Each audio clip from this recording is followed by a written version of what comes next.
for joining me again at Breaking the Silence Together podcast. For those of you that don't know me, my name is Jeannie Perez, and I am the founder of an organization called You Are Not Alone. And what the organization entails about is we provide professional services and non-professional services to individuals that are dealing with mental illness or an addiction. Lately, I've been focusing more on teens or youth of today in underserved communities because I feel as though right now during the school season, our services are really needed the most within the youth group in underserved communities.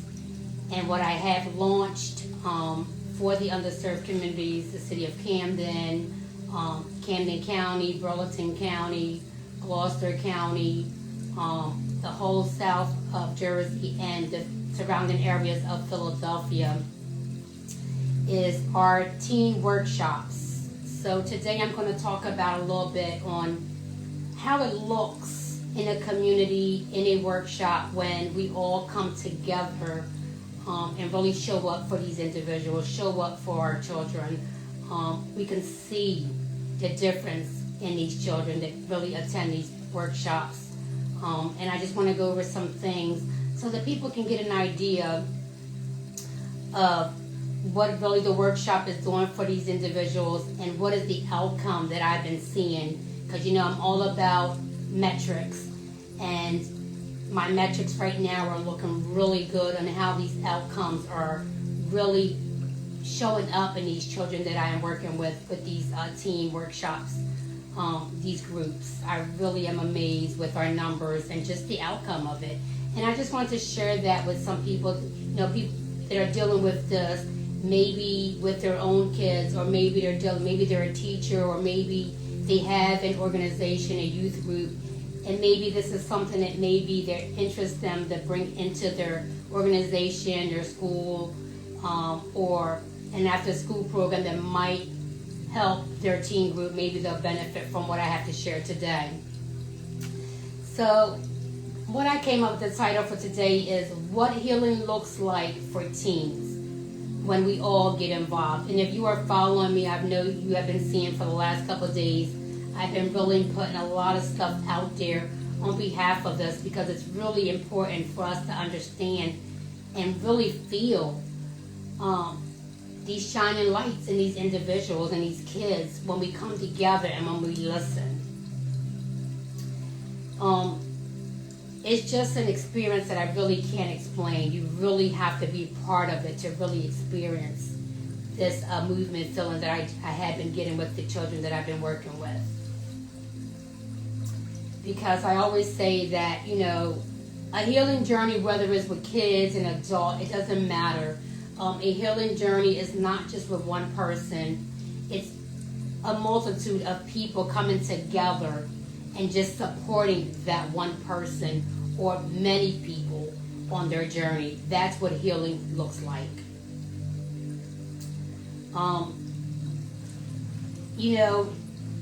Just listening, whether it's in a classroom to a student or a friend, or just those little times at home, when we're either eating something at our dining room table, just those little conversations of listening. In a ride, maybe you're dropping them off somewhere, you're taking them to school, or you're picking them up. Just in those little couple minutes, you can make a change of just listening to that child. You will make a big difference. To you it might not feel like it's a big difference because it's only a couple minutes, really quick drop off or a quick eating with someone at a table. But to that individual that's really suffering with this in silence, it's a big difference. Just knowing that they're being heard, that they're being seen for those couple of minutes means a lot to them. And those couple of minutes might save someone. So never ever give up on a couple seconds or a couple minutes that you have with an individual that you think might be suffering from some type of trauma or silence. Just give them those couple minutes and those couple seconds. They are worth it. Today, I believe that today's talk is going to really hit home with a lot of people. whether it's something that they're dealing with at home or someone that they know that is dealing with this. Just listen for a little bit. Maybe what I'm going to go through today you might be able to use with someone, or this might interest you where you're full as though that our team workshops is something that your organization or your program can benefit from. And if you're a teen that's listening to me right now, I want you to know that you are not a burden and you are not alone with this. Please just speak up. Please tell somebody what's going on with you within.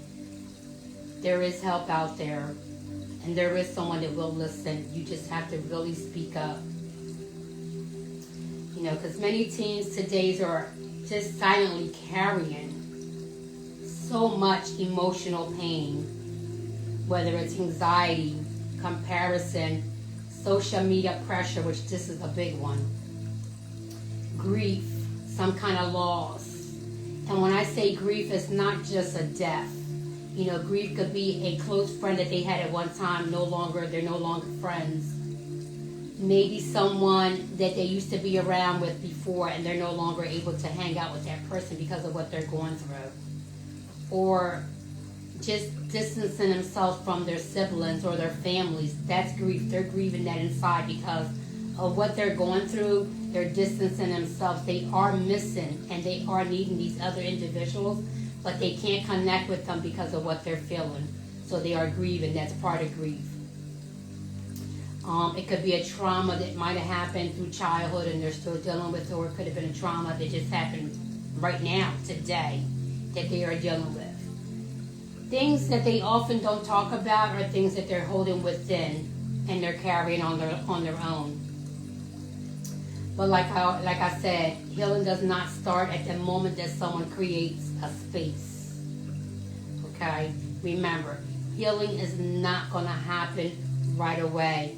As soon as that person creates a space for this individual, that healing is not going to happen right there and then. It's a beginning because you're creating a space. But remember, you have to really be patient and you really just have to support them as long as they need it.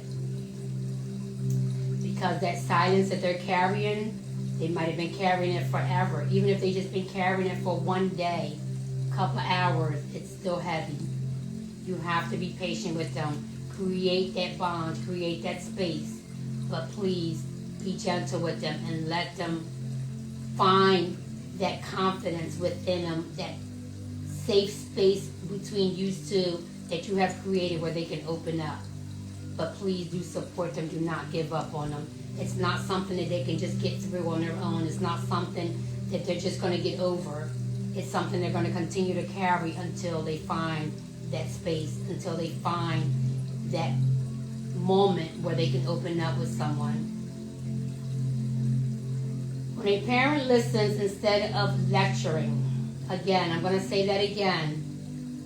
When a parent listens instead of lecturing, when a teacher says, I see you're having a hard day, when a community or a program opens its doors and says, you belong here, that's when that individual starts feeling like they belong. Someone's hearing them, someone is listening. You know, the first thing a lot of people think about is saying, are you okay? That's not what they want to hear, because that actually shuts them down a little bit. You know, you want to, like I said, you want to not lecture if you're a parent. You want to listen. You know, you want to ask them, how was their day? Is there anything that you want to talk about? That's the way you open up the communication when it comes to someone that's isolating pain. That's what healing will look like to an individual that's looking for help, that they want someone to listen to them, they want someone to hear them. Is when they hear those words that they belong, or they see that someone is putting time into them and listening. When someone is opening their arms, their heart to them and telling them, I'm here for you. That's what they want to hear. That's what makes them feel like they belong, because they feel that someone really cares. Not saying you don't care, But for some reason, when individuals are dealing with so much trauma and pain and they're isolating themselves, they feel as though that no one cares because no one understands. But that's not true. But we have to make them realize and feel it, that we care and that we understand, so that they can open up to us and really, really open up that space within them and say they do care, they do listen, they do want to hear what I'm saying, they do want to know what I'm going through. They are supporting me. At first hand with us, with You're Not Alone, Teen Wellness Program, the workshops that we're doing at the schools, the community-based organizations, the youth programs at churches, we're opening this up. And like I said, this entails of creative expression, whether it's through painting, whether it's through journaling, whether it's just through communication, connecting with one another.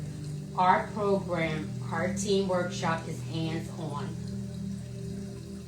And the reason why it's hands-on, because they need to feel as though someone is there, someone is listening, someone is hearing, someone is giving them time, someone's putting time into them.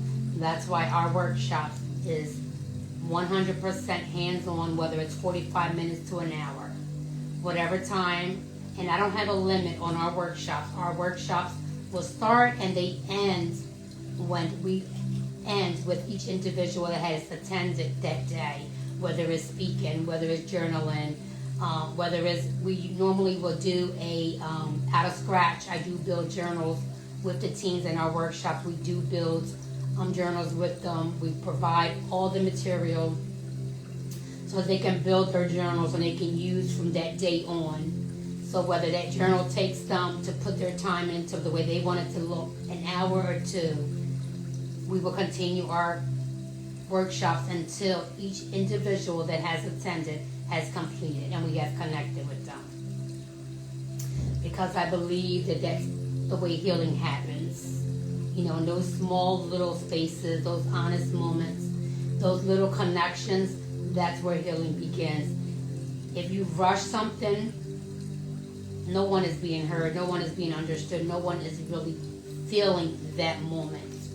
So our workshops do not have an ending length time, duration. There is no duration in our workshops. They complete when every individual, whether if I have 20, 15, 10, or 5 people that attend our workshops, until each individual has been spoken to, has been connected with, has completed their journal, has been able to open up and feel safe. We don't end our workshops for that day or at that moment, wherever location we are at. The power of safe spaces. Someone asked me that. He said, what do you think the power of a safe space really means? Or what is an individual that's dealing with these traumas or these pains or isolation? What are they looking for? What makes them feel safe? And my answer to that was, there is not one thing that I can say is the same for every individual. Every individual is different in their own way, in their own journey, in their own trauma and isolation. So every individual is going to look for something different that's going to make them feel safe. So the power of the safetiness in a space that makes teens or any individual open up, I say, is the power and the communication and the connection at that moment with that individual. You know, sometimes when we're talking in a group with a group of teens, it might connect and they might start talking to one another, or they might start answering what one person might brought up, or might say, oh, well, this happened to me in this way, or this is how I feel about this, or this is how I'm coping with it, maybe to help you. Those to me are powerful moments, because they are connecting, and that's a safe space. Could we practice and say, oh, we're studying, we're going to do role play for a safe space? No. There is no role play when it comes to safetiness or safe space for an individual. that has to happen at that moment that that person, the individual, feels it, and the connection is made. So there is no one way on a safe space. All I can say is when you feel the connection and people are opening up and they're talking to one another and things are coming out in the open and each person is finding their way, that was a win. That workshop that day was a win. I don't care how small of a win it was a win because we connected. Even if it was one person that spoke up completely, it's still a win because I was able to connect and we were able to connect to that one person. So it's a win to me. I've watched teens come into our workshops closed in, hi, how you, hi, thank you for coming, or no word, just looking at, they'll just stare, grab our pamphlets, our handouts, not write one thing maybe the first 10, 15 minutes. But within 30 minutes, 25 minutes to 30 minutes, you see them writing, you see them engaging. That's like the best feeling you can get when you go to a workshop and you see these kids all together and you have your eye on that one individual that you've seen that they were withdrawn from the others. They still attended. So that was strength because they still came, but they were still just a little withdrawn from others. And you were able to connect with that person and they just started writing in the handouts that you gave them, looking around on what they can do. Maybe they didn't pick up the paintbrush to do their creative art, but they started looking for their pieces to build their journal. That's just so fulfilling to me to see that, and I've seen that in a couple sessions that I have done, a couple workshops that I have done, I have seen that. And that has just given me a feeling like overwhelming, like I'm just so happy at that moment. That workshop is an amazing win to me. Just seeing that one person open up like that. They might have not engaged at first, but they did towards the end. And they started looking into stuff that they could start building that's going to help them with what they're dealing with. And that's why I say that when everyone comes in as one to help out, the look of that is just so amazing, because it takes more than just one person to really try to push and get this together. I know I put this all together myself, the whole skeleton of this program to this, this workshop. I built the program from A to Z on my own. But when it comes to putting my workshop out there into these different underserved communities, into these different programs, I can't do it alone. It takes a team. It takes that community to come in with me. Whatever program that I'm bringing my workshop to, it takes that group that's managing that program.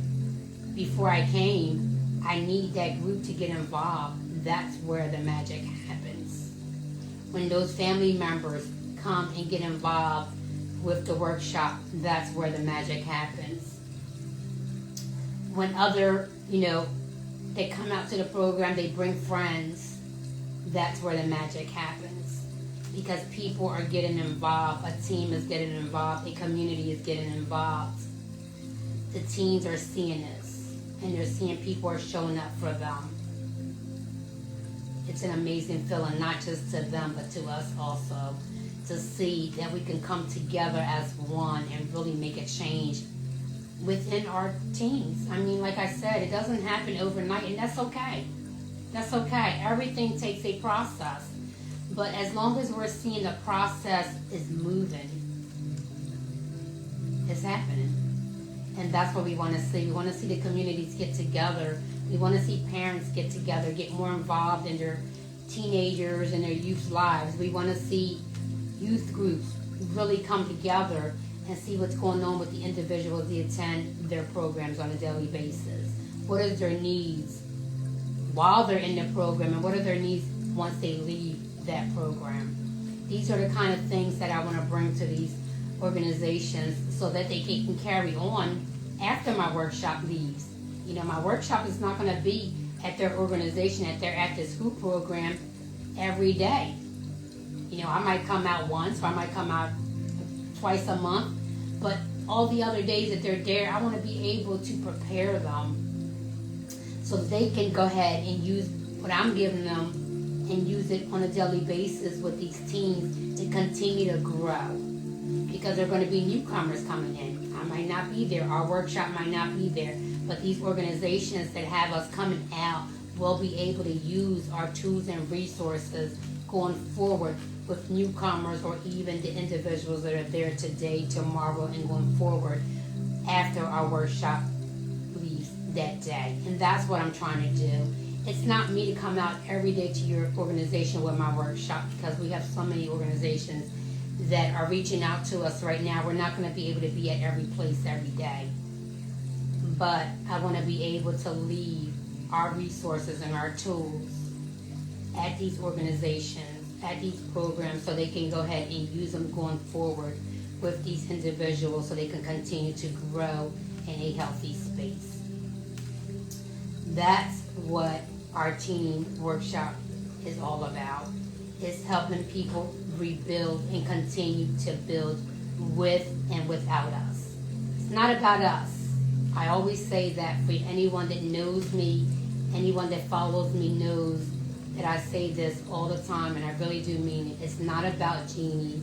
It's not about my team. It's not about you're not alone. It's about the individuals that are struggling right now in silence on their own. It's about them. It's about the children. It's about our youth. Right now, this is what I'm talking about. It's about them. So I want to be able to bring my knowledge, my tools, and my resources to these organizations within our workshops so that they can use what we've showed them, what we shared at that moment, and they can continue to use our tools and resources going forward with these teams so they can continue to grow. That's all we want to do. We want to continue to help these teenagers to continue to prosper in life in a healthy way, grow, feel safe, where they feel as though they can just go ahead and spread their wings and really grow in a healthy way. Go to school and learn. Put all their knowledge, all their learning into this every day at school. You know, because I know we send our kids out to school, but are they really putting in their all into learning?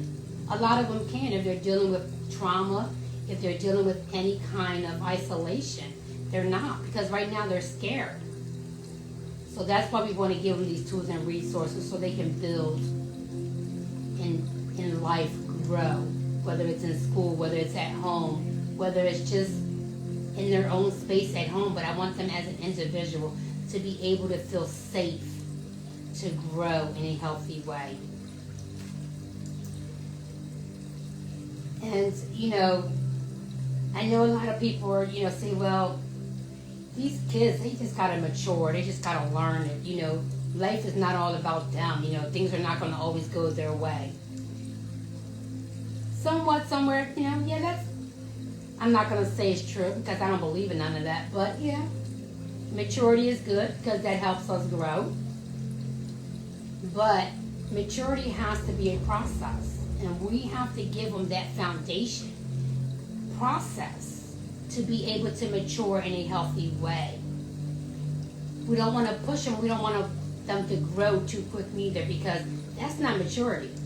That's them growing up too fast and starting to do things they shouldn't be doing at their age. So no, we don't want them to grow too fast. We want them to be mature, independent, but in a healthy way and at the right time. Is it a phase? No, this is not a phase at all. This is not something they're going to get through. They need your support. All I'm asking for, worldwide, of course, because our services are available worldwide. Our workshops are not, but our services are available worldwide. I'm just asking for the community to come together. Parents, be more, in tune with your kids, what they're going through, whether it's at school, out of the home, in the home. Give them more time. Let's do more. If you're at if you work at a youth organization, a school, anything that has to do with teens, and if you think that our workshops can benefit, your children can benefit from our workshops, you can use our tools and resources going forward, please reach out. Go onto my website if you want to see really what we deal with, what we can offer, or who we are. If you don't know who I am or what my organization is about, www.you'renotalone.online. We have tons of stuff, resources, and tools on there, not just for teens, for individuals, period, whether they're dealing with a mental illness or an addiction. If you want to bring this workshop to your organization or your youth program, after school program, you can email us also at support@you'renotalone.online. Call my toll-free number, 866-907-4580. But whatever you do, reach out to me. We can come together. We can get this community together. We can do this together and really help these teens grow healthy. If you know me, you've been following me, whether it's on the podcast platforms, I want to thank you for all your support. Social media, I want to say thank you for taking out the time to look at our stuff that we put out there, the information that we put out there. Like I always say, I'm looking for volunteers. If you are a licensed therapist, counselor, social worker, or you just want to be an advocate and help us work this workshop, please reach out. Let's make this happen. I'm a metrics person. I'm a number person. By the second, we are losing individuals. We are losing teens to suicide. By the second, we are losing teens to self-medication. By the second. Let's make a change. Let's stop this stigma. We are losing teens by the second to an addiction. And it's not just drugs on the street. No, we're not talking about that addiction. Yeah, that is for some of them. And it starts early as of the age of 11 with addictions. We were talking about addictions as making their own get high. And that's what a lot of our teens now are doing. They're mixing medicine together. They're mixing chemicals together. They are doing a bunch of things to get high. Let's please keep an eye on our teens, on our youth. Let's find out what they're doing on a daily basis. Let's find out where they're at. Let's find out who they're hanging with. Check up on your family. Check up on your loved ones. That's all I'm saying. Keep a track of what they're doing. It's so important. Again, I want to say thank you for really being here for us. But I want to end this with my saying, like I said, this is something that I didn't make up. It's just something that I feel from the bottom of my heart. It's okay to not be okay. What's not okay is for anyone to think that they ever have to struggle in the dark alone. Never. There's always someone out there that's going to listen to you. There's always someone there that's going to give you that support that you need. Please just speak up. Tell somebody what's going on. And if you need to, like I said, reach out to us. Look on my website.